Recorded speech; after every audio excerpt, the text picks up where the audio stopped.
Other principle is modeling behavior. Many a times we want a child to do something, but we are doing the opposite. So whatever you want a child to do, you need to model it. The child must see it in you. I'll get back very, very tired. And so you still want to do what we're talking about. So how do you handle that? UK is very well with us because back in Nigeria it's easier because mostly you have enough time. There's this food, ekuru or something, that she gets angry when she passed because that was what she was cooking when her mother died.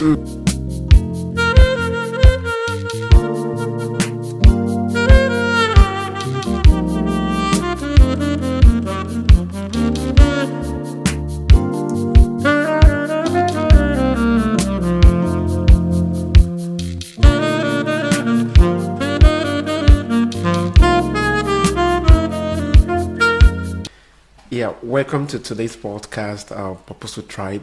I'm glad you are still on the journey with us, and I do hope you enjoy today's episode. On today's episode, I have with me Mr. Idowu, and we'll be doing the talk together. It's going to be a very lovely one. I expect it to be. Believe so.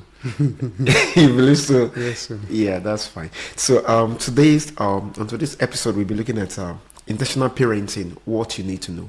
Before we begin, I would like to say very quickly, it doesn't matter what you know, and I will just encourage you to open your mind, open your heart, open your mind wide to be able to learn as much as possible. And if you have any opinions or maybe contrary opinion, we are happy to have your feedback on the comment section. And thank you for listening. So let's start. Thank you for having me. Yes, so let's just go straight. Let's get to know you. Who is Mr. Idowu, and just a bit of your background or something. Okay, my name is Idowu Babalola. I'll say, since we are doing intentional parenting, I'm a husband. Okay. And by God's grace, I'm also a parent. We have 3 kids, my wife and I. And I've been parented. I'm now parenting. Good. In terms of background, I'm an accountant, and I work for about 12 years in Nigeria before coming to the UK for my master's in financial management. Now I'm done, and we continue the journey. That's good. Yeah. Let's just look at what, for people that are listening to us and watching, what does intentional parenting mean? Yeah, intentional parenting, just like the word intention. Intentional parenting is parenting with intention, like with a sense of purpose. There are a lot of, one can actually be a parent by accident. To be a parent is different from parenting. Right. You can be a parent by, most times I can tell you that when we gave birth, we didn't know when it will happen. Right. We even believe that after 1 year, we want to stay for 1 year without having children. But 9 months after our wedding, so meaning we did not plan it. Right. We became parents accidentally. Right. But you cannot parent accidentally. Right. So parenting needs conscious efforts. It needs a sense of purpose. You must have values that you put in place that you want to instill in your children, and you must do everything to make sure that you walk around it. So that is the intentional parenting, in my opinion. It is you supporting a child into adulthood in every area: physical, emotional, spiritual, right. Emotionally, in every area, helping the child to become an adult that is responsible. That's fine, thank you. So how does it differ from reactive and traditional parenting? Yeah, very different. If I look today and I see the way my children relate with me, and I wonder if I could do the same, if I did the same with my father, it's a no. My son could come to me and pat me at the back and say, where did I see my father?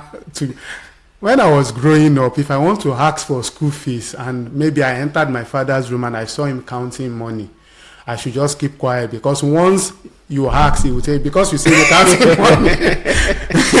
My son now does not need to, if back in Nigeria, my son does not need to ask me for school fees. I know it's my responsibility, but then I beg to get it.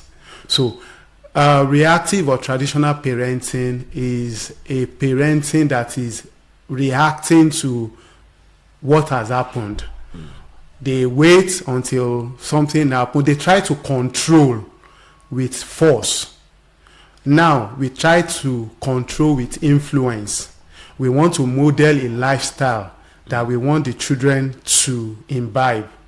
But the way we were parented, which is the traditional way, you must do this. You will ask a child to do something now and they will tell you why. Why? As in, I want to be forced to say pidgin and say, who born me? Who am I to tell my father? I have never said why in my life. I had those whys in my mind, but I could not say it out because it's like a taboo to say why when you are when we were being parented. But now this is what we are going through. They say why? Because they need to know, and we need to explain to them. And they now do that thing with a purpose. They do it with understanding. So there are a lot of difference between traditional parenting. Traditional parenting, they just believe that once you give birth to child, they just grow. They believe they leave it to chance. But intentional parenting, we are not leaving it to chance. We have a purpose. We have what we want them to be, and we are doing everything. We put a value in place, and we do everything to make it work. Thank you. Yeah, reacting to what you just said now, I can remember talking about the Gen Z generation. Recently, it's been a while now, let me say like about 10 years or more than that now. My elder sister, she had her children. They're part of the Gen Z generation, and one of the children was asking her questions, and the feedback was like, you, this child, you have spoiled. Just like you said, that nobody, it wasn't possible for her to ask her parent why. But I feel, as soon as she understood what intentional parenting is all about, she will have been able to know that this is this generation of why. Generation of people trying to know, why should I go to bed now? Or why, not because it's late, or not because it's getting dark, or not because, why should I eat now? It's my choice. I can decide to eat now or not. So thank you. So let's go to the next question. So can you share your personal journey of discovering this concept of intentional parenting? How did you get to know about intentional parenting in your journey? The year now, it's before 2020. Right. Because I can use COVID, because something happened that made me to change church. That was when I get to know about intentional parenting through someone, like a mother. She talked about there's somebody we were looking up to her, right? And she was telling us she was looking up to a younger person that is teaching her how to parent, and we're like, wow, what is that? And I said, parenting nowadays is not like we were parented. So I listened to her. She told there was a course then that she wanted to attend, and I think it was sex, educate your child like a pro. I was not like, what's the meaning of that? I said, you don't leave anything to chance now. When we were growing up, nobody would tell you about sex education. But now, so that was how I got to know about intentional parenting. So she introduced me to an intentional parenting course. And from there, we started gradually until my wife now registered under the parenting academy. Okay, so that's fine. So let's talk about the principles of intentional parenting, because I believe that for everything that must work, there must be principles guiding it. So what are the principles guiding intentional parenting and the philosophies? In my opinion, based on the little knowledge I've had, I'm still learning. Right. there are some principles that are key into when we are talking about intentional parenting. One of them is having a value system, a core value for the family. You have what you want to imbibe in the children, what you believe. It could be some from what you have learned before, how you were parented. It's not everything. Our parents tried, but it's not everything that we can use now. Anyone that we think was good, we could pick it among our value. If it is respect, if it is delayed gratification and any other thing, you have a value that you want your children to imbibe. Having a value, connecting to correct is another principle. Connecting to correct. What does that mean? Like, you want to correct a child. Many a times we correct a child like we want to just punish the child. But before you correct a child, connect with that child. Have a relationship with the child. With that, the child will trust you. And when you are correcting, the child will be able to accept it than you are forcing something on the child. But when you connect in order for you to correct, the child will give you the life because it trusts you that, oh, this is where we are going. It's like you are taking the child on a journey. You have shown the vision. That's part of the value, is having a vision. You have shown the child, this is where we are going. And for you to get there, we need to chart a course. So there's a connection. So the parenting is not about, oh, I don't want you to disgrace me. Because that was how we were parented. I don't want you to disgrace me, so you must do this thing. But now you are letting the child know it's for your own good, right, to be able to do this. So that will make the child to happily accept any correction you are given than thinking that you just don't want me to do this thing. So that's connecting to correct.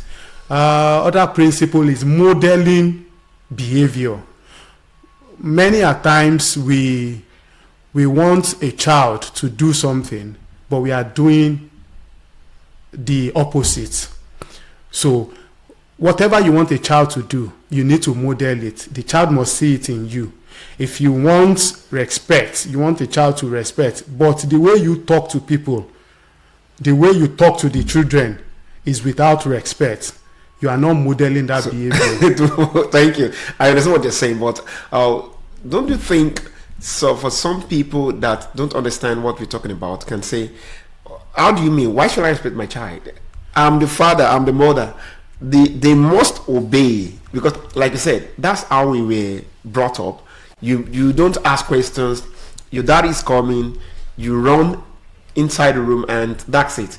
And when he asks you something, you dare not ask any question. And even if you have any question in your mind, you don't voice it out. And you don't think about your parent respecting you. So can you shed more light on that? Okay. I'll say this. Whoever is watching us, I was in that position before. They should just calm down and, as much as possible, for their children's sake, to try to learn. I was in that shoe before, but things are changing. When we were parented, we don't have a lot of options. We don't have information. We don't have internet and things like that. So now the children have so many things. They see, a child could be in Nigeria and he's seeing all that is happening in the world. They see a model. They see, and like you are shouting at your child, you are not respecting your child, but maybe in a movie, they saw something that looked like what they would have loved. They begin, that we don't have that, we did not have that. So we obeyed willingly. They were shouting at us, they were bullying us, but we thought that was the best thing. But now these children are seeing alternative. They are seeing that there are other ways, and they are liking those other ways. So because they are liking, before they will reject us, we must work to buy them so that we can have, what we want to achieve is control. But that control now cannot be like the way we were controlled. We have to do it with appropriate age. Somebody said we start with direct control, Right. indirect control, and finally no control. At that no control, possibly the child has become an adult, a responsible adult. At that point, that direct control is like we are talking about dependence. They are dependent on you when they are still children. At a point they grow, when it is indirect control, you want them to live an independent life, to be able to make decisions by themselves. But at a point, it is no longer indirect. They are now like, it will be like interdependent. They need you when they want you. Absolutely. To give them advice. You don't jump into their space. Right, that's fine. So, where were we? Yes, yeah, I understand what I'm saying. But let me take it up from there. Yeah. When you said at a particular time the no control season, yes, or the interdependent season. Yeah. Unfortunately, a lot of parents don't understand that. They still believe that you are my child and you forever be my child. Mm-hmm. Even though the person has grown up. That's why you see some friction between parents and maybe say their daughters that are already married, and they are still trying to influence that child that anything your husband does to you, report to me, then I will deal with it. So they don't understand the difference between they have exerted influence on the child growing up, but at the time that the child has matured, you should be able to withdraw the control and leave the child to live his or her life. Then, like you said, let the child ask for help or advice when necessary, and not to still continue to be exerting influence or try to model after the child has already grown up. It could even be a sign of failure that you have failed in parenting if you continue to control your child even when he has become a responsible adult. It could be a sign of failure, because if you are training a child that is crawling and now the child is walking, and when the child starts walking, you are looking out for the child so that it will not fall, and at the time that the child is now walking properly, is not falling, you are still following. You are not fruitful again, you are not productive, because you are following the child up and down. The training now, the parenting now, is to be able to put all these things in place, even right while the child is still under you. You want them to start making decisions. You want to give them freedom, and you want them to be able to make choices, and you want them to be able to experience the consequences of their choices, right, so that they can learn from it. It is part of the training that we are giving to the children now, so that before they leave you, you can say, okay, I trust the person I'm releasing to either another man or another woman, that it will be a responsible person. Right under your nose, they've started living like an independent life, that they can make decisions and you are proud of their decision. They start by making decisions, making mistakes, and you use the mistake. That's part of the intentional training, using the mistake to even train them, right, so that when they leave, you can focus on your life. If they need you, they call you. If they don't need you, you know wherever they are doing well. That's very profound. That talks about being able to trust the child you have trained. Yeah. And like you said, the challenge with a lot of parents is that they don't still trust the people they've trained. They believe that after they might have, I think some don't even know, maybe they are not sure whether they have succeeded, like we were saying before we started the conversation, that some people believe that when they train the child, like you said, and the child, or maybe a girl, and the child doesn't get impregnated before she gets married, that's a measure of success. But it goes beyond that. Yeah. So how do you talk about, what do you say to a child that never got pregnant before she got married, but she's not productive in her home? she still tries to depends on you even after getting married, or she doesn't know right from her left. She's still struggling. So it's beyond a daughter not getting married before. Sorry, not getting pregnant before getting married. Thank you. So let's look at how parents can establish our clear values and goals for their children. Okay, so I would say to establish a clear values for the children or for the family, because it should be a family thing. Right. We should the couple, the parents should meet individually. They have their they were from different family, so there are values that probably they have grown up with that might be good. For example, there are people, when it comes to this intentional parenting, some people have better background than the other. So maybe I married a wife that I came from a polygamous home. My wife came from what's the opposite of monogamous? Monogamous. Okay. So definitely she has seen some love in her family that I did not see. There are things that are foreign to me. Right, strange to me. Sometimes my little child could come to me and hug me and say, "Oh, Dad," and I'm like, "What is it?" Like, my wife will just calm down. So there are things like that. Some of those values, we bring it to the table. The one that we believe that these are right values, then we can get the children involved too.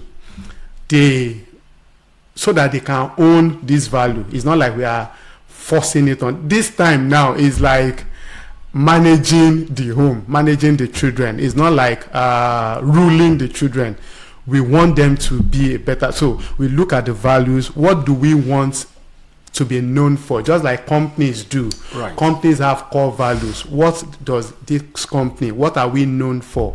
So we look at our family. What are the things that we think is core to this family? Okay, it is respect. Is it the fear of God? It could be. We'll look at those things together, then we put it. From there, we could set up goals. We could even mission statements, just like companies. That's right. Yeah, we actually did. Right. We did vision statements, mission statement. Then from there, we now look at goals. Okay, those goals now will be. It should be smart. Right. That we can now be able to measure and see. Okay, this is how we measure it. So to me, bring out your personal value. Look at your personal value. Some of us have personal value growing up. Okay, I want to fear God. I want integrity. We do not lie and things like that. So we bring it to the table. We call the children to. So these are the values that daddy and mommy are looking at. What do you think? How do you want your life to be? They say something, you can help them coin it. You can bring dictionary, look at it. Does it look like this? Yes. We put it down. So they see it as something we did together. Right. Then we write it down. We place it in a place that we can easily see. That guide our action. Not that, a child that you have said honesty is a value for us in this home, and somebody is coming, you tell the person that I am not at home. You are confusing the child. Right. So I don't know if I'm able to. Yeah, that's fine. So that reminds me, growing up, if there was any place that I learned hard work, about the core value of hard work, it was from my father. Though, like we are talking about intentional parenting, he didn't call me to say, okay, in our home you have to be hard working, but he instilled that core value in us. We are very many in my home, and growing up. But for every child that has passed through him, you will understand that this is the man that is always hardworking, and he wasn't just talking about it. He practiced it. He modeled it. Yes, he modeled it, and he also put us in the same space. I can remember, though he wasn't a rich person. So let me put it this way: some of the rooms in our place, in Nigeria that they were built partly by the children, joined with joined is it joined now, right? With some bricklayers. So we were used as part of the laborers. Laborers, right? Yes, part of the laborers growing up. So even if when you didn't want to do it, it would call you. Though we were not paid, but like now, if your child does something to encourage him, it's okay. I will give you this just to part of encourage. Parenting. Exactly. Yeah. Yes, but I can say it anytime, anywhere that I learned it, and it wasn't hard for me. It wasn't difficult for me when I went, even when I was not under his roof, in another place. I was able to connect. Now part of hard work. Exactly. Hard work is part of you. Exactly. And you mentioned integrity. I always tell my children that if there is any place I learned about contentment, that's my mom. Growing up, she was a woman that was very hardworking. She had vision for what she was doing, and she loved her children. She still does. And growing up, like I said, she will always tell us that what you don't have now, if you can be patient, you will always have it. So, and she told us then that it doesn't matter whatsoever anybody is cooking around, whatsoever I give to you, be contented with it. And we knew that, we lived by it. And it actually helped me too. When I was growing up, I had some friends then, and somebody was like saying, I'm trying to tell a story now, and someone was like saying, we were like 4 guys going out that day. They all had wristwatch. Like I said, my parents were poor. So I didn't have wristwatch. And that guy, I would call him a bully. I think we were teenagers, around, no, not really teenagers, something around 16, 17. Yet we were still teenagers then anyway. So, and he looked at his own wrist. He said, I have wristwatch. Called the other person. He said, okay, you have wrist. He said, Mate, you have wrist. And tell me, they were calling me students. Sure, you don't have wrist. I said, if I don't have now, I will have. My mom always tells me that she will always say it in Yoruba. I will interpret. So in interpretation, what can you help me with interpretation? That there is no time, that when your time comes, you will feature. You will manifest. When your time comes, you will shine. So I grew up with that, and just buttressing what you said around putting the culture together, the core values, that this is what we believe in our homes. Yeah, just like what I was saying, that there are values that we grew up with that are still good. Right. So it's not everything our parents did that were totally bad. Absolutely. Yeah. It's just that we were not carried along. Right. So there are some good values there that we can bring up together, and we had, based on now the kind of age we are now, we had some other ones to it, and we built a value for the home. I remember I did a course on emotional intelligence, and the lecturer or the facilitator was talking about like a division of emotional intelligence, and he said, for you to be emotional intelligent, you must be aware of yourself, you must be aware of others, you must be empathetic. Yeah. So self-awareness is knowing who you are, knowing some of the things that actually cause you, maybe some kind of behavior that you have, some kind of things, knowing the triggers, those things are actually, sometimes there are things that you are going through, and because you are your children did not cause what you are going through, but you put the pressure on them because you are going through one thing. Now it could be stress, and anytime anybody that comes, and you transfer aggression. Those were the things we were faced with. You would just go to your father, and the next thing you did not even do anything, just because you can just hear slap, and you don't know why they slap you or this, and you cannot ask why. But if you are aware of yourself, you are aware of what makes you to behave like this or to be like this, you should look for you should try and find what the triggers are. Okay, I always get like this when I am tired. I always get like this. There are some people, it could even be food, smell of food that makes them angry. While we were doing that training, somebody put on the comment and said, there's this food, a kuru or something, that she gets angry when she passed, because that was what she was cooking when her mother died. So because of that, anytime she gets her angry, and That's if she's trauma. not aware of that, any child around her at that point, if she smell it, or she could actually transfer it on them. But if you are aware of yourself, your emotion, Right. you'll be able to control it, and adding it to your value, you'll be able to know how to talk even when you are angry. You know you are angry already. If you are not aware, you will react anyhow. You will just talk anyhow. But once you know, oh, at this point I know I'm angry, then I must be careful of what I say. Right. So it helps in bringing up a child. It helps in training a child, because you cannot, because of your own emotion, talk rudely when it's against your value, and you expect your child not to be rude when he is angry. He will refer back to you that, Daddy, you know I was angry then. And you want to let the child know that even when you are angry, it's not an excuse to misbehave. Right. You should be able to control your anger. So self-awareness is knowing who you are, so that you can control yourself in order to pass out the message you are trying to give your children. That's fine. So how important is consistency in intentional parenting? Very important. Consistency is very important. I would look at consistency in consistency could be doing things the same way. It could also mean not contradicting yourself.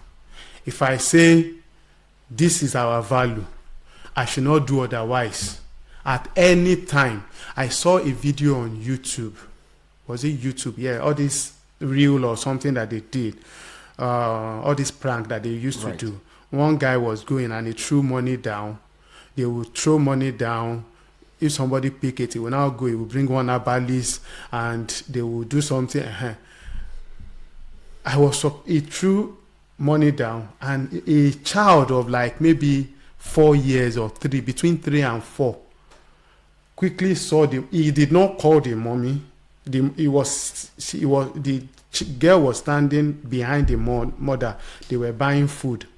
As the guy dropped the money, the child, a small child, looked back, saw the money, picked it up, and quickly called the mother and showed the money to the mother. The mother collected it and kept it under her clothes. The thing continued, but me, I've got what I was just like, what turned that child to that? It means that if there was even a value of honesty, the mother was not consistent. It could be that, oh, in this house, we are not thieves. Nobody will say in the house that there are thieves in the house if they are good. Right. But their behavior sometimes is contradicting that thing. They will tell us, even if a child steals, they will beat the child, that we are not thieves in this house. And tomorrow they saw money that is not their own. They pick it. So it confused the child. The child will not be able to predict. So when they see some things that they should not do, they will not know if I do this thing. So there are things that when my child, he knows that, no, we cannot do this thing. When we were growing up, even though we were not intentionally parented, right, there are things that you cannot do because my parents were consistent when it comes to that. So consistency is good because it helps you to model what you have preached to your children.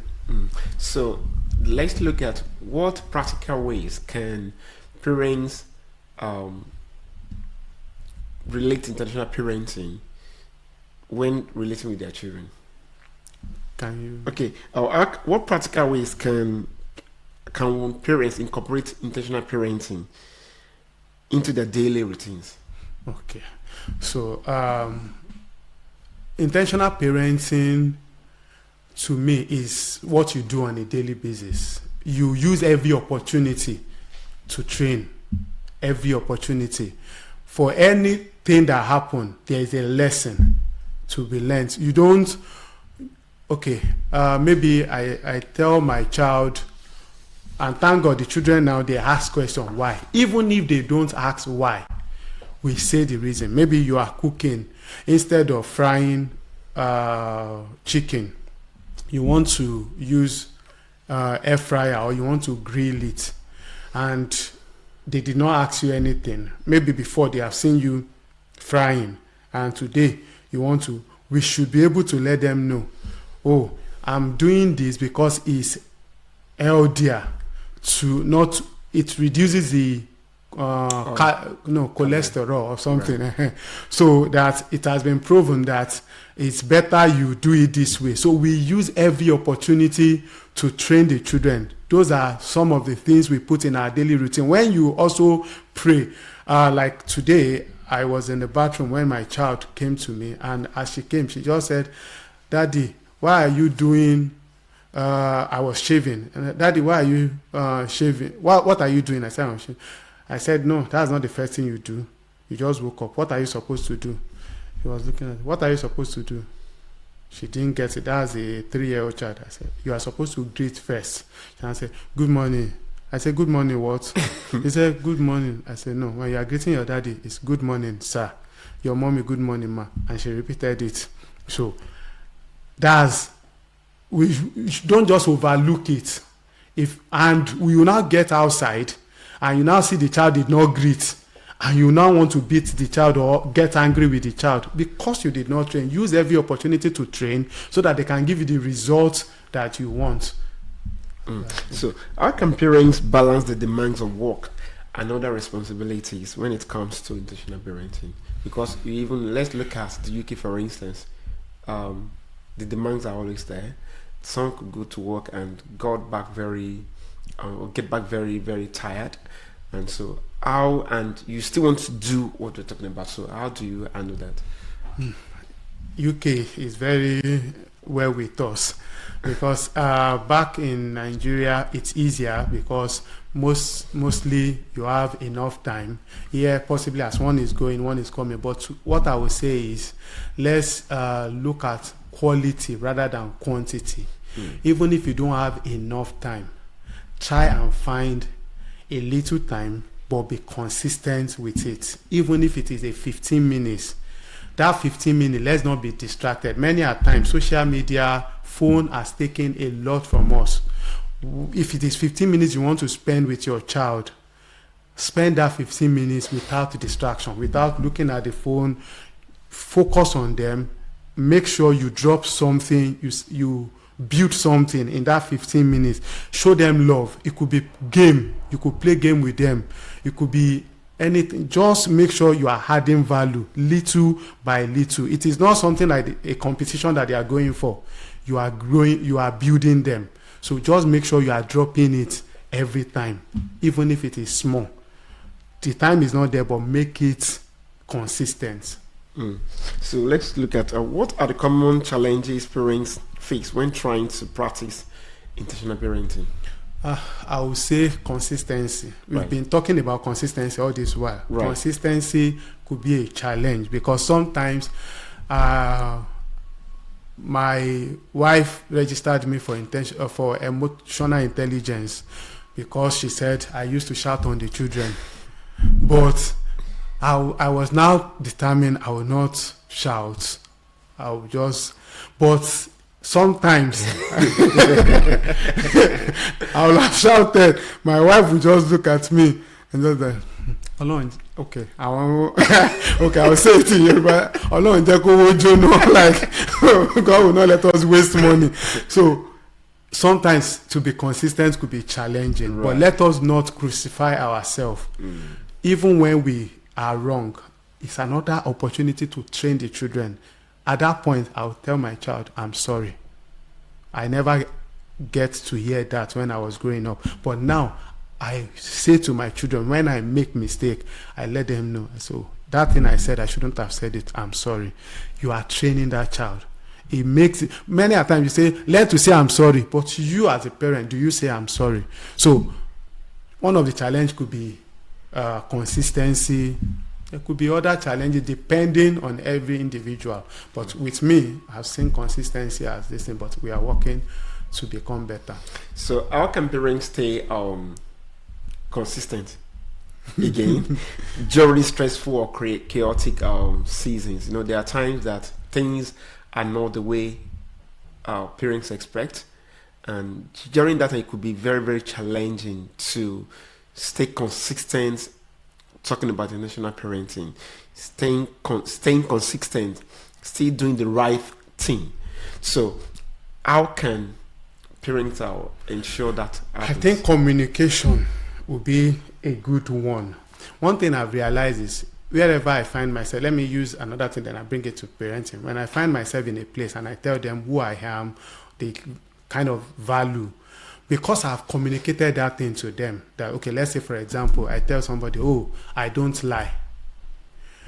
When I'm even under a challenge or circumstances that require one to lie to be able to free himself, because I've told all of them, I don't lie, it will put me under pressure to still maintain what I've said to them. If we have been communicating, connecting with your children, it will, during that point, you could actually come out to them to even say, oh, currently daddy is not. It's not a bad thing to let people know.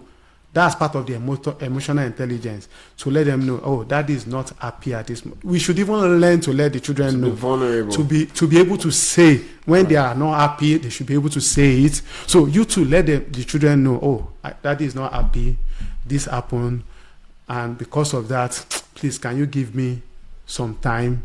Let's be able to communicate. It will help. And that's why sometimes my child will be able to pat me at the back and say, daddy, don't worry, everything will be fine. Wow. And that alone could actually make it. So that's fine, and that's lovely of your child trying to pat, because like you said, I can't remember any time, like even going closer to my dad. Did I experience it? I'm not sure.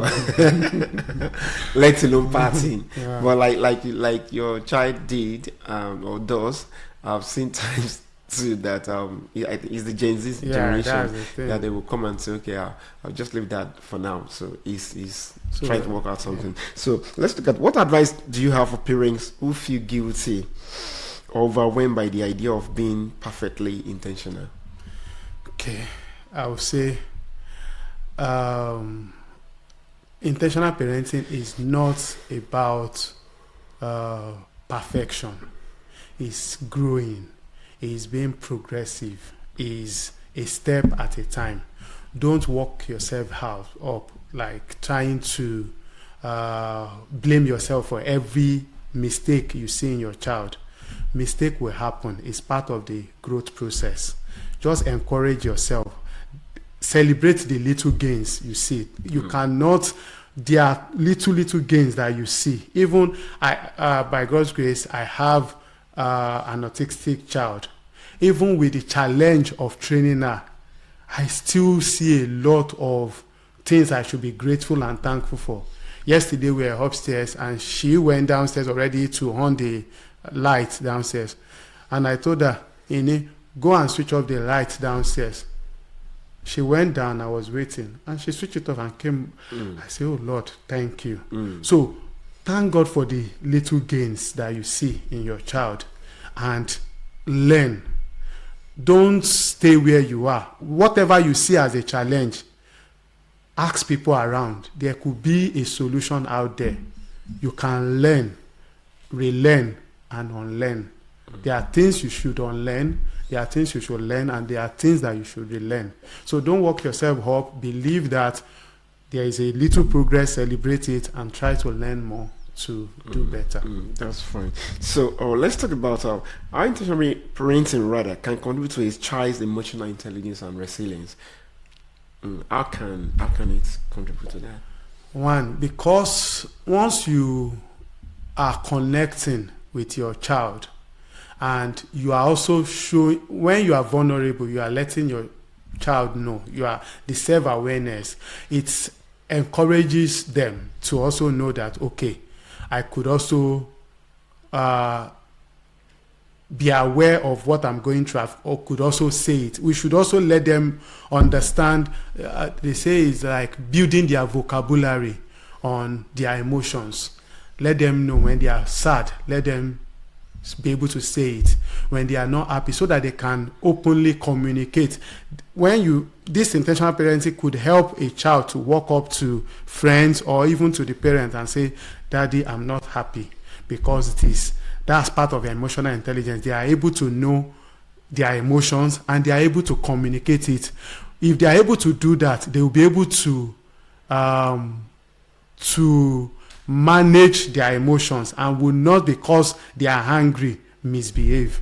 So intentional parenting will help a child to be able to control his emotion even when relating with others.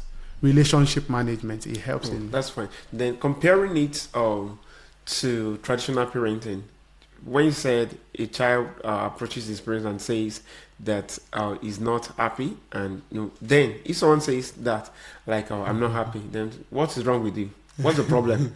They could even shout on that child for saying that he's not happy. But intentional parenting will allow the parent to listen to why the child is not happy and ask, what do you think can be done to make you happy? And that's lovely. So, but why we talk about intentional parenting and we try to help our children to become the best, and there's a place of individuality. Yeah. So how do we combine or help children to explore their individuality while we also help them to have what we call to embrace our family values?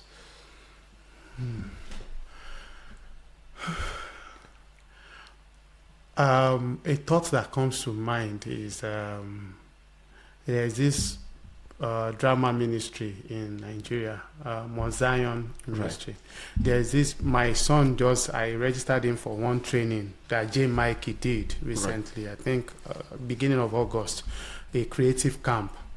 J. Mikey, when I was listening to him, that's Joshua Mike Bamiloye. Right.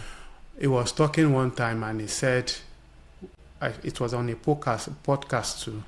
So he said when he was growing up, his daddy saw him. He knows that he likes drawing, and so his father got him, got an artist to help him. Now their family ministry is actually drama. Right.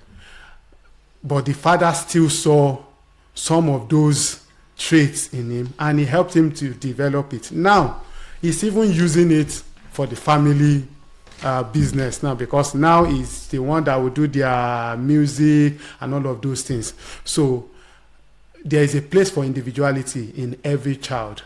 Every child, unlike when we're growing up, that maybe some parents just want their child, this is what you must be, irrespective of what the child was thinking. My son now, you call him as it is now, is more of, I want to be an artist. Nobody will hear that when we are growing up and say, my son, an artist, for what? But as it is, we need to encourage him. Everything possible. Sometimes we have to go on YouTube, go and look for lessons that will help you. So we try that, but we know our value. We'll let him know. Whatever you are doing should not be against the value of the home. So for example, if a child wants to sing, for example, yes, you want to sing, fine, that's your own individuality, but you cannot sing song that contradicts the value that the house has. So that will help guide the child to know the kind of song or the kind of branches of art that you want to go into. So that's why that makes sense. And like you said, the challenge with some parents is about trying to look at what they want as against what the child wants. Yeah. And growing up, we see parents saying that, like you said, parents saying, this is what you must become. They don't care whatsoever the child has, maybe within the child. And that causes a lot of trouble or friction sometimes. You see some children becoming rebellious against the parents. And some just, let me do it for them and give them the certificate. And when I'm done, I'll go back to what I want to do. And if not, let me put it this way. If the challenge with that aspect is that parents end up wasting funds, wasting time. And if care is not taken also, if a child is not very determined, they could even waste the child. Exactly. There are a lot of children that have been wasted because it's not every child that is actually rugged and resilient to be able to say, let me do what my parents want and I will go back and do my own. Some will be lost forever in that thing that their parents actually forced them to go and do. So let's talk about discipline, because let's look at the UK environment currently. I have seen parents that would say because they don't want to lose their children to church service, because somebody will say like, the fear of church service is the beginning of wisdom. Right. So they don't want to lose their children to church service, and as such, they leave those children untrained, not understanding the fact that you can actually train your children without actually and discipline them without actually inflicting abuse or without actually abusing them. So how do we approach discipline and how does it align with intentional parenting? One of the books in the inner circle is Discipline That Works. So, and I think there's a part of it that talks about positive discipline. I think it's also a book by another author, but she referenced that book, Positive Discipline. Most times, there's this friend between punishment and discipline. Most time, what we went through was punishment. And punishment is like a revenge. It's like paying for the wrong that you did. Why discipline is like a discipline, and discipline is training. Discipline is supposed to be used as training. So if it's supposed to be used as training, even in the UK, you can still discipline your child without what they say you should not do is not to punish, not to do things that. So discipline does not really mean beating. You can be intentional in your discipline. Use this discipline to train. Discipline that works. Give them freedom, give them right to make a choice, but there are consequences. Let them. Most times, we as parents, we want to. We are saving our children from facing the consequences of their actions. Let them face the consequences, and sometimes for example, sometimes the discipline could be withdrawing their screen time. So I did not beat. But one thing that will even make me not to beat my son is I cannot tell my son that when you go to school, don't tell. To me, it's against the value. Absolutely. You understand? We are saying we don't lie. Then I will now beat you and say, when you get to school. Because of that, I intentionally say I will not beat. Rather, I will use other discipline. Then we will talk about it. If you do this, you will lose. My son has lost his screen time sometimes. That he has 2 hours on Saturday, 2 hours on Sunday. If you do this, you will lose your screen time. But recently, while I was reading that book, there are some discipline I was giving him that was even wrong. They don't relate. While with something else that does not even concern screen, you now use screen to punish. That's like punishment. So I'm also still learning. So I was doing wrong thing before. I didn't want to beat, but I was doing wrong thing even with my discipline. But while I was reading that book, I saw some other thing. If you told your child, if you are you want to ride bicycle, okay, don't go on the road. If you go on the road, I know that, okay, you are not matured enough to drive safely. Then I will take your bicycle and park it until you are ready. So you have let the child know that I've given you freedom to ride your bicycle, right, but there is a consequence. If you misbehave, then I take the bicycle and park it. So you have not beaten, but you have deprived the child of what the child likes, and that will make the child to think. And you can also use it to correct. If the child has done that thing, then after some time, you call the child. But make sure you don't, maybe you have said, this is what we are going to do. Then the child now did what is wrong. Instead of you now say, I forgive you. It's wrong. is not consistent. Right. You must be consistent. If you have said this is the discipline for this thing, consequence, let the child face that consequence. Otherwise, the child will be testing that boundaries. So that takes us to boundaries. Now, that is the boundaries. So as much as we want to like embrace love and share with our children and exhibit or display or practice intentional parenting, there should be a boundary. Yes. So how do we find a place, draw the line between you doing intentional parenting and creating boundaries with the children? Yeah, I think because the parenting we are doing is, even though it's intentional, it's still, in essence, is to control the children. Right. But now we are doing the control according to their age. So we must let them know. Communication is key. We must not let them know that, okay, yes, you are free to do some certain things, but it should be within the appropriate this thing. Okay, the children have screen. The screen is still restricted. There are some things you cannot do. My son, for example, he has a tab, but he cannot download anything without my permission. I've set something on my this thing. If he is at home now and maybe it's a weekend and he's doing his 2-hour screen time, I needed to download. I can. It's only when I give him the code. It's either he asks in person or he asks from where he is. I can send the code to him. So I will look at what he wants to download and know that if it is okay. If it is not okay, I will not just say no. Give reasons why he should not do that.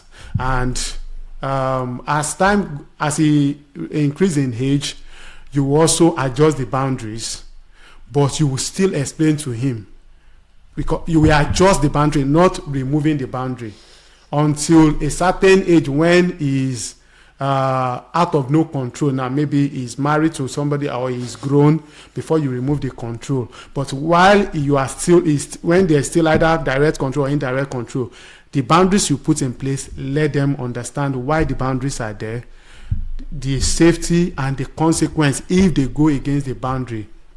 And if those consequences come, don't say, it is me that people will shame because of that. Let me try. And my son uses glasses, but sometimes he will go to school because the school is very close to the house.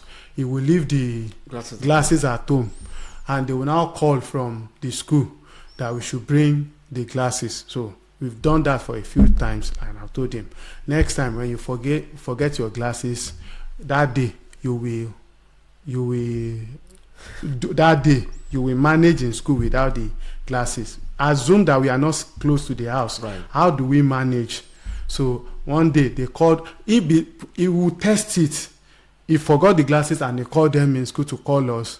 So when they called, I said, I went to pick my daughter, and they said, what are the glasses? I said, tell him that we will not bring the glasses, that he should learn to bring his glasses when he's coming to school. Not knowing that the school has also been complaining that, why do you keep forgetting your, they said they've told. I said, fine. So if I had done, after I've told him, you will, and I've gone against what I said, he will continue to test it, and at the time he won't trust your word for it again. Absolutely. Yeah. So boundaries is important, so that they know that the freedom is not total. Yeah. There is limitation to the freedom that they have now, and explain to them why the boundaries are there and the purpose of the boundaries. Okay, that's fine. So you said something very important earlier. For your child, you understand the UK system or the UK environment, even in school. I was talking to my child recently when England was playing against a particular country during the last European League recently, and while England was playing against a country, it fell during their school time. They needed to put on the TV, and they watched football during school hour. But in back home, I'm sure you can't do that, right? Now, even when it leaves school, unlike back home where children are given homework and stuff like that can keep the children here. In their own school, they don't have that. I'm not sure whether they don't. And so I'm even worried. yes, even worried. So how do you keep for this is for parents that have children in the UK now? How can they engage their children? Because the time they have at school, to go to school between out of 8:50 and close by 3. When they get back home, no assignment to work on or something. No, sometimes they give them assignments. They give them assignment, I think, maybe once in a blue moon, and sometimes they give them reading to do. But aside those, children, you will discover that children have a lot of time to play with. So how do you engage them? Let's talk about it. How do you engage your child? Okay. Because you mentioned him having like 2 hours on Saturdays. For the remaining hours, how do you engage him to be sure that he's productive? What he's doing is what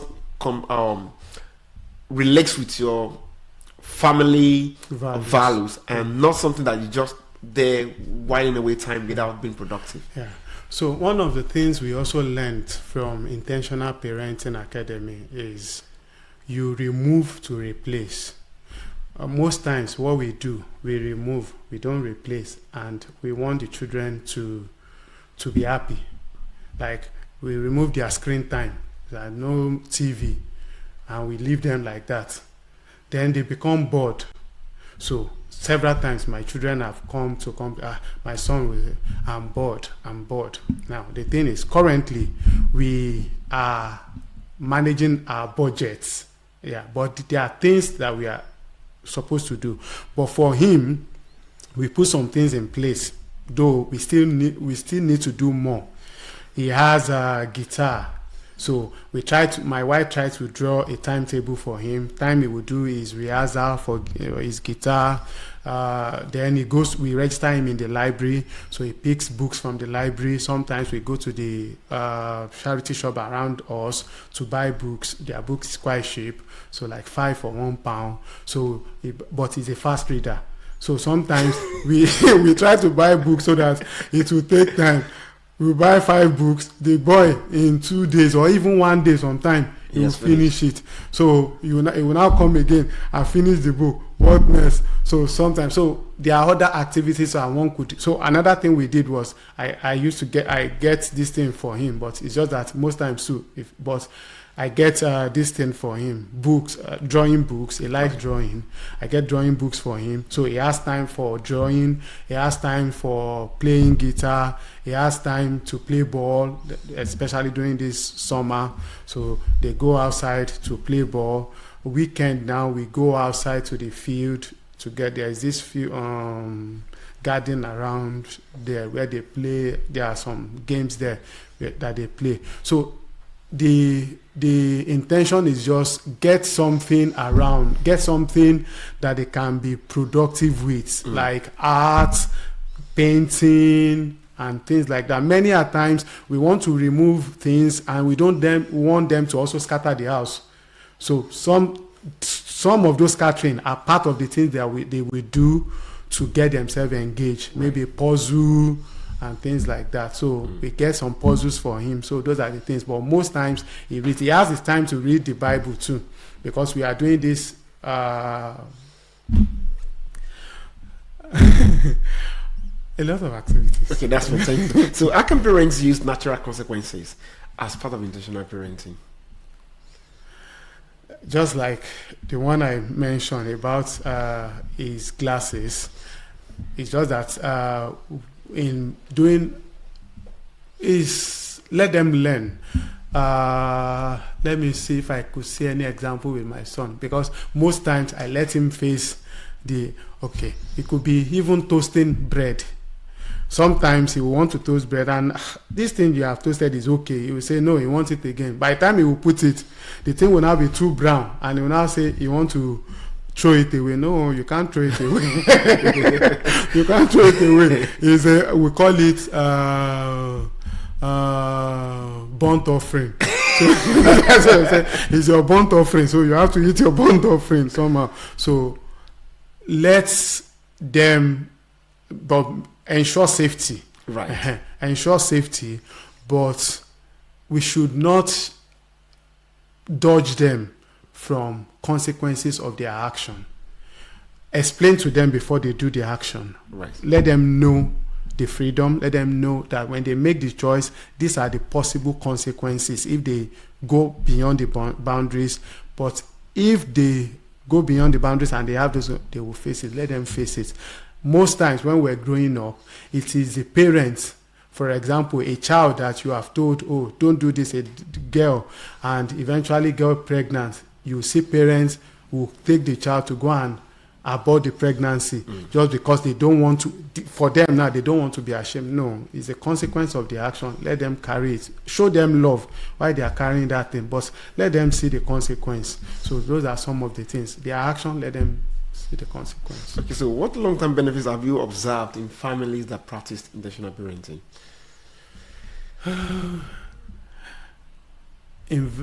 For some that I've seen improved even academic performance.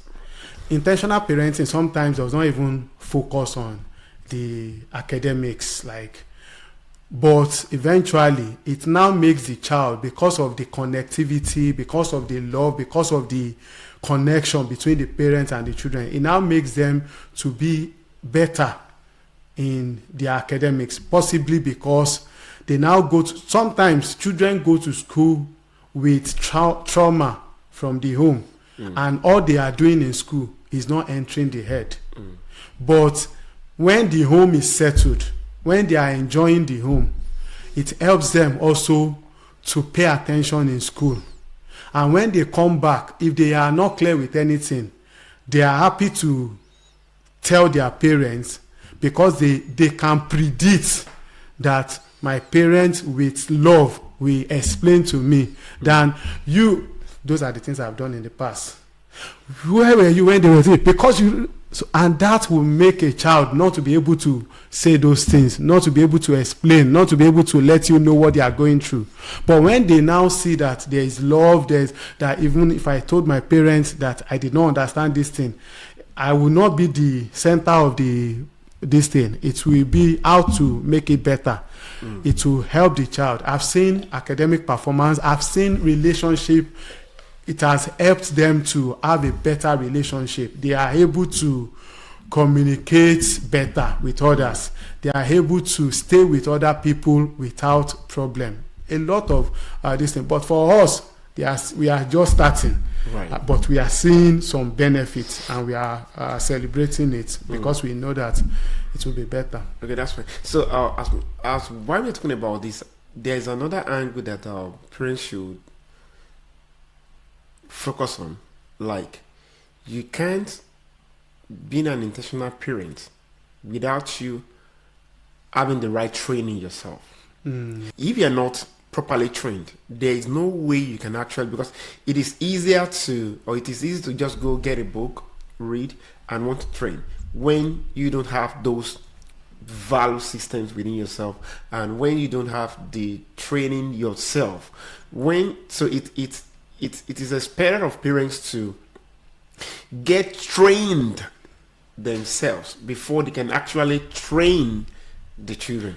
Yeah, our coach will say intentional parenting is about parents. That's why the word parenting is not children. It's parenting. So it's more about the parents than the children. And that's why we also talk about modeling behavior. So the training is most to the parents. What you want to train the children, train yourself with every information you are getting. Use it to train yourself, and now model that behavior. Let the children, because they get more by what they see than what you are saying. So model that behavior. So what legacy do you hope intentional parenting will leave in your children's lives and future? The one thing I want to see is to see a responsible adult. I want a man out of my boy, a responsible man that will be a good husband, a good father, a good citizen. Absolutely, yes.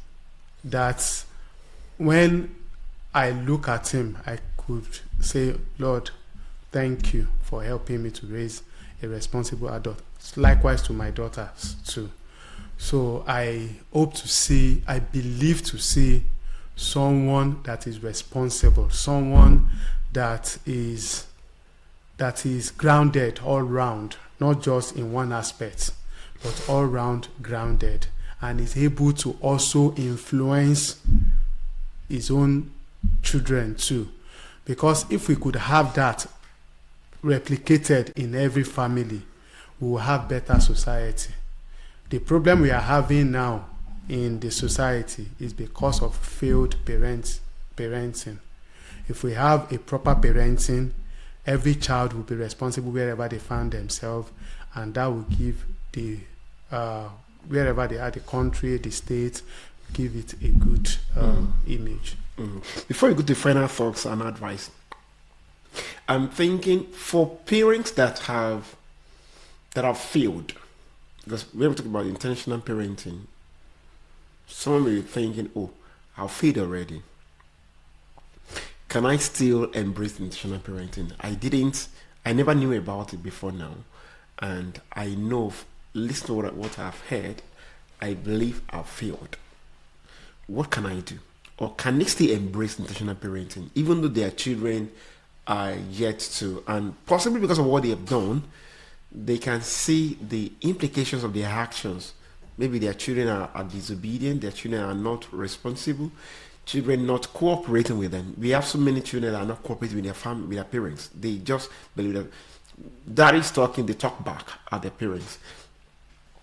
What their children are doing, they are not happy. They go to bed crying. Some, I can say, the prayer point of some people as we speak is just all about their children that are not responsible. So how can such parents that are not happy with their children embrace intentional parenting? I think there is this saying that when there is life, there is hope. A parent that is not dead, right, and the children are still alive, there is a great hope. And I think the first thing is repentance. So if a parent, and the best news is that a parent that realizes that he has failed is better than a parent that is failing and did not know he's failing. I like that. So the fact that a parent knows that I have failed, is on the right path. So the next thing is communicate. Communicate that failure even to the children. Apologize to them. Because they didn't bring themselves here. Absolutely. You brought them, and now that you have failed them, apologize to them. Because for them to be able to connect, for you to be able to connect with them, they should be able to trust you. So many of their behavior, many of the things we see in our children that we don't like, they are actually a reflection of ourselves. I've seen that, and sometimes I just like most of the things I don't want my son to do, and he's doing. And when I look at it, where I say, this is how I talk to him. So he believes that this is how anybody that is smaller than you. So when I see him talk to his younger ones, I say, I failed in this aspect. So I need to call him and say, sorry if I had done this to you. This is not the right way to do it. And it's changing. Right. So if I just want to teach him, and I've done some things to him in the past that is influencing what he's doing today, I should be able to apologize to him. It's sounding somehow to we that were not apologized to, but that's the new age. The mentality of these children now is different, and we must work with them. I should be able to call him. I've done that, and I see it work. That's why I'm saying this. A failed parent should be able to, okay, now that you know that you have failed, let the children know that you failed, but that you are ready to turn a new leaf. Let's start the course together. Let's get a value we want to follow. Let's stick to it. Let's move this journey. I like that. So parents that have failed should be humble enough to acknowledge their failure, and do an invitation to the child. If the child is not possible, we have some parents that have failed, and because of their failure, they've lost the children either to wrong friends outside, wrong peer or peer pressure outside, the children have left their homes for another places, and you can still do yourself the honor of inviting the child. I'm sorry, I've not been in touch with you for a while. Please, let's have a chat. Don't come to my house because I know you will not come.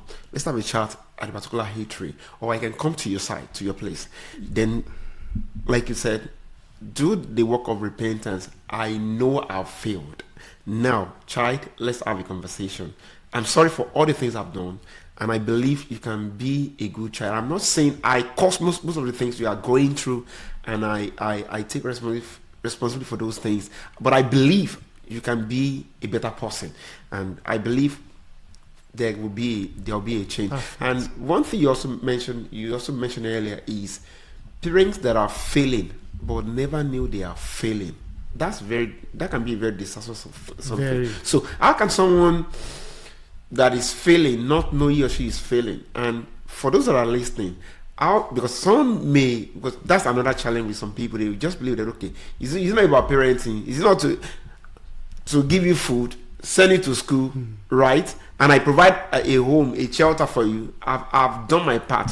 Do your own part. That's what some parents will do. But it goes beyond putting food on the table for the children, buying school uniforms for them, for those that are buying school uniforms. Let me leave it to react to failing parents that don't know they are failing. Okay. Now, if a student goes to school, how do we know if the children fail or pass? In this master's I did, we always have assessments, and we'll be assessed on some certain things. If we pass, then we'll know. Now, parenting is about the parents and the children. So you cannot, if you want to know if you have failed or you have passed, you cannot be the lecturer and still be the student. So if you are the parent, it means the children will now be your assessor. Right. So it's better those parents, let them have family meeting with the children, and let them ask questions. Let them not just assume. Let them ask the children. And at this point, they should be humble enough. Not like, there are some ways you will ask questions and the children will not be able to talk. Let them ask questions. Or instead of saying, have I failed or have I not failed, let them ask, how would you want to be parented? I don't know if parented is right. It's correct. Yeah. Let them be free to talk to them what they want their father to be doing that they are not doing. Possibly they will see a lot that the children has in mind that they are bottling. So I think they should do an honest assessment.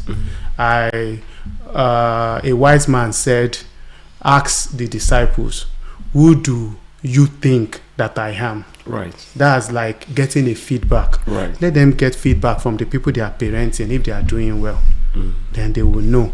If there is something they are not doing well, then they should adjust. They should learn. Learning. There's a saying that when you stop learning, then you are dead. Right. So we should keep learning. Even if you believe you are doing it well, you can still do it better. So to me, I would want the parents to do an assessment. Even we that we are doing parenting, we must always have an assessment, a review. We come together and say, how are we doing? That's why we have a task, we have a goal. Then we look at it, have we met the goal? What are we doing right? What are we not doing well? What do we need to adjust? And like that. So let them do a review. Thank you very much. So on a final note, what do you have as advice for both parents that are just starting and parents that have been long rather? Yes. I will, and just like we have encouraged parents that believe that they are doing well to do an assessment. For parents that they believe that have joined the intentional parenting gang, let them not lose focus. It could be stressful if we think like that, but if we take it the way we should, we should see it as a relationship and we should enjoy it. We may not see the result immediately, but we can keep going. One thing that baffles me, which I will maybe use this platform to talk about, is parents that move to the UK from different countries. Most of us, if you ask, most of us will say we move because of the children. And sincerely, some of us we're doing well, better where we were. And what we are doing currently now, some people could not even say it to people back home, but they say because of the children. But some parents are here that they are not considering the children in all their decision. They are not even the children that you actually said brought you here. You are not putting them in the, as you are not, how do I put it? They are, all the things you are doing is actually working against them. You are taking shift, back to back shift, neglecting the children. There's a saying that I don't know English. I'll say it in you. Okay, let me try. That the children that we do not train, right, will eventually sell the house that the parent was busy building. So all the money you are trying to make, if eventually these children, if you lose them to maybe gangs, drugs, cannot even help you with the therapy, cannot even help your own emotional pain and trauma that you will go through. Pay attention to the children. If you are hoping to build a mansion in 2 years, and that's why you are doing back to back, because of the children, try and space it. Okay, thank you very much for all the conversation we've been having. They've been very helpful. And let me, just on a final note, what can you say to parents how now to embrace our intentional parenting, and what should they be doing? Okay, thank you for having me once again, and I've learned a lot from you and from the podcast. So to everyone watching, I would say is important that we all embrace intentional parenting.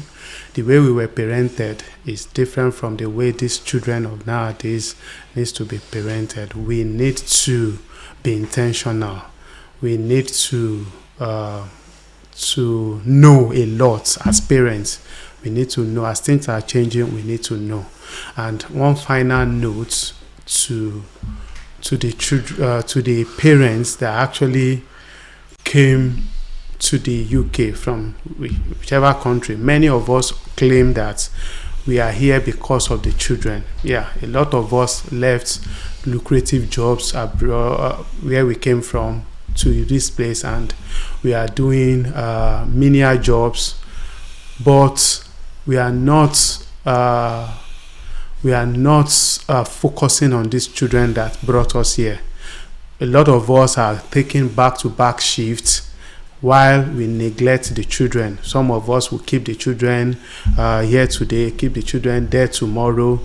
I think we should look into it, because there is a saying back in our this thing that says children that are not trained will eventually sell the house that the parents were busy building.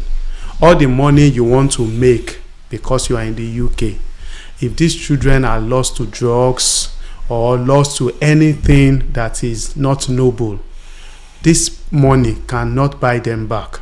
So pay attention to your children.